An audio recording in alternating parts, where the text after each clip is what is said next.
We mentioned a patient earlier today that came to the clinic who had symptoms, Alex, of a difficulty with dry eyes, dry mouth, and she had difficulty walking. Now, she's a young lady in her 40s, and we can see her story, but most important thing is that she ended up being disabled with this condition. This pain topic is brought to you by the Dr. Carrasco Pain Cream. Buy it today.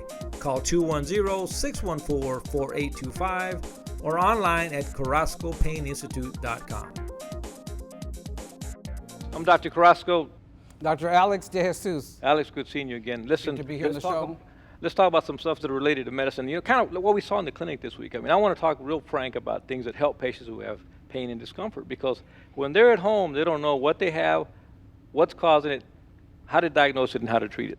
I'm going to ask you some common questions that probably patients would ask, and you can do the same thing for me. We'll do that for sure. We mentioned a patient earlier today that came to the clinic who had symptoms, Alex, of a difficulty with dry eyes, dry mouth, and she had difficulty walking. Now, she's a young lady in her 40s, and we can see her story, but most important thing is that she ended up being disabled with this condition. What were the disabling symptoms? Numbness and tingling to her hands and feet and trouble walking. So she had difficulty with her occupation, whatever she was working? Exactly. She was working, one, doing food service, and two, helping with the elderly as a provider at home. And So she very, to where very she couldn't heavy walk. with her hands. Absolutely. Very heavy with her hands. Yeah. She talks about how she had to go to the bathroom and hide and kind of rub her feet for 2 or 3 minutes at a time throughout the day to be able to survive through the job. It's a tough situation. And as you know, she's got a condition called Sjogren syndrome. All right. Tell us about Sjogren's. What is Sjogren's? Why does it happen? So it is an autoimmune disease. It's one of those that I treat that has to do with your immune system. Tell me what an immune condition is. What is it and how does it happen? Your immune system normally keeps you from having infections, keeps you from having cancer cells, and whenever you hit or have trauma and create inflammation, gets rid of the inflammation eventually. In this situation, the immune system is doing something abnormal. It is attacking the glands that produce moisture in the body.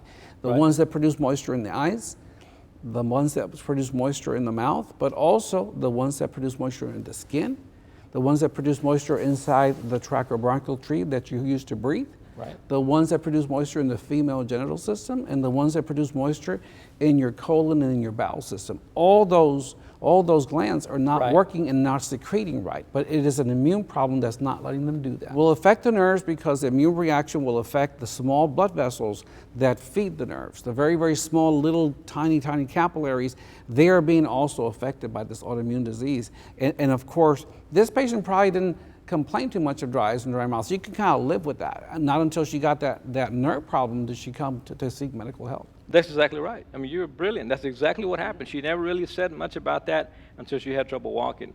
Now, what's interesting to me is that the challenge with this patient was we had to figure out, in my mind, I'm thinking, we can treat this lady. We can figure out a cause, and if it's a neuropathy, we can treat, right? If it's a nerve damage that we can treat, very then treatable. she'll walk again. So we spent couple of months or so trying to get her to exercise, trying to get her to walk. First she came in with a walker, then she went with a cane, then she was walking by herself up and down steps, and she also wanted to drive. We're able to make her more functional, but we're not able to cure her. So her disease may not be curable, but it's very treatable, and a lot of her nerve damage can be definitely, over time, can be reversible. You know, she was on rituximab. Right. Why did they put on that? Well, you know, the rituximab is an IV medication, it's an IV biological that's going to block the part of the immune cells, and so you're going to interfere with the antibody system that's actively creating inflammation in the blood vessels. Can she be cured? She can be, well, you know, cure would mean that she doesn't have the disease anymore and it's totally gone. The answer to the question is no. Can she look like she doesn't have the disease and be in remission? Yes, that can happen. Remission means that you don't have symptoms anymore, right? It doesn't look like you have it. And that means you'll be able to walk and everything? You know, neuropathy, the neurologists tell us that over 6 months to 12 months, the neuropathy symptoms should start improving.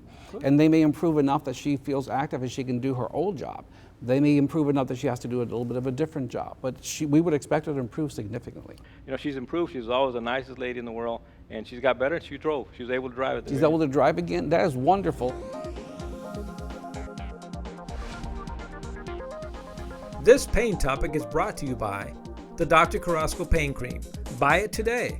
Call 210-614-4825 or online at carrascopaininstitute.com.